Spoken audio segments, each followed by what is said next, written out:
Les dues unitats de la central nuclear d'Ascó han realitzat una aturada no programada a causa d'una incidència que ha tingut lloc al parc elèctric, per on la planta evacua l'electricitat a la xarxa.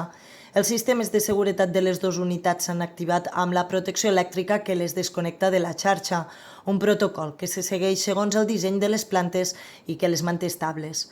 L'aturada automàtica de la unitat 2 s'ha registrat pels vols de 2:15 de la matinada. Posteriorment, la unitat 1 també ha experimentat la mateixa incidència i s'ha desconnectat poc després de les 5 de la matinada. El parc elèctric on s'ha produït la incidència és el de 380 kV de red elèctrica, la companyia responsable del parc i que s'hi troba treballant per solucionar les anomalies que puguin haver-se produït. Segons el Consell de Seguretat Nuclear, les primeres revisions del parc han detectat brossa acumulada als aïllaments de les línies de sortida, cosa que ha bloquejat la dispersió de la potència elèctrica.